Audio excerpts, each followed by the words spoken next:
Today is the 24th of April, 2009. It's my 63rd birthday, and I looked at the paper to think about things that mattered in the long term and make a comment that really reflected long-range consequences. And the first thing that came to mind when I heard that the Taliban were within 100 kilometers, I think, of Islamabad and were in control of a city of 1 million people was the realization that there's a huge conflict going on between the West and Islam. And the question that came to my mind most, I suppose, intensely was the question of why is it that the West is basically unable to match Islam with its commitment. It seems to me that officially, and I don't mean this in a sense of individuals, because there are always exceptions to every rule, but when you look at the overall state of the Western culture, religion, and Christianity in particular, is no longer even a significant factor. We have abandoned every concept of Christian morality, be it same-sex marriage issues or homosexuality as a publicly acceptable, in fact, almost condoned, or if not condoned, at least approved of lifestyle. And then you think of the whole subject of abortion, upon which apparently our official government position has always been tolerance. And we have made a virtue of tolerance to the point where we have absolutely no concept of any sort of moral absolutes. And the end result is that we're in conflict with a religion that definitely has moral absolutes and has a concept of faith, which is very real in the sense of commitment. And willingness, in fact, to die for one's faith was once a Christian virtue, certainly no longer even considered acceptable. The worst thing you can say about most people is that they're fundamentalists, and by that I gather they mean that they really believe what they claim to believe. That's called fundamentalism, and it's considered bad.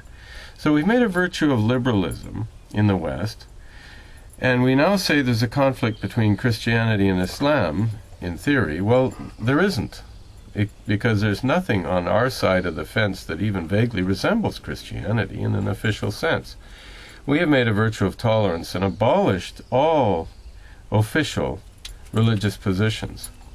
Even the Church of England and the monarch of the United Kingdom is desirous of abandoning the title Defender of the Faith. And I understand Prince Charles, whose birthday it also is today, has suggested we should abandon the concept of Defender of the Faith to Defender of the Faiths, plural. What I'm trying to get at is simply this, that in the virtue of tolerance, there is no end result but amorality. There is no virtue of tolerance when there is no tolerance of virtue.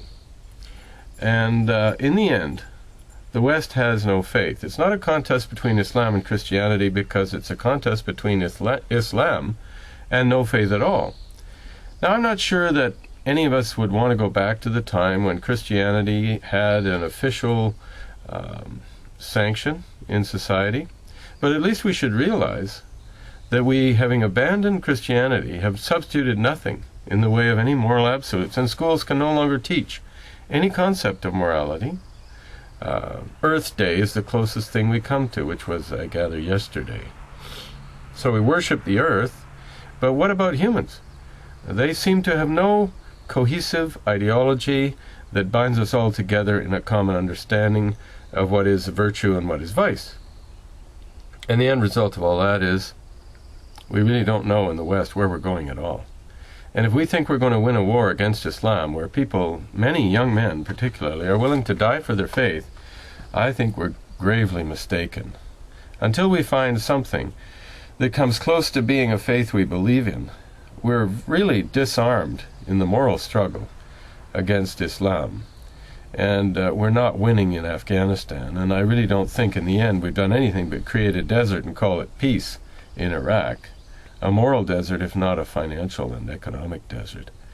So one has to start to look at the fundamentals where we have to ask, which way is the Western world planning on going? And without something that approaches a cohesive faith, I would say the answer to where the Western world is going is nowhere. Those are my thoughts, April 24th, 2009. And one thing about it that I want to add, it's probably the reason why there's a huge gap between the West in Canada and the East. Because liberalism and tolerance and the virtue of multiculturalism is a concept that originated in Ottawa and never really found a resonance in the West.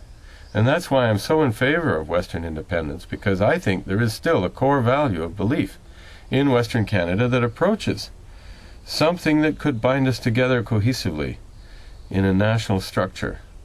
And nationalism and the identity of some common values is the only way the Western world, and particularly Western Canada, will emerge stronger from the chaos of unlimited tolerance.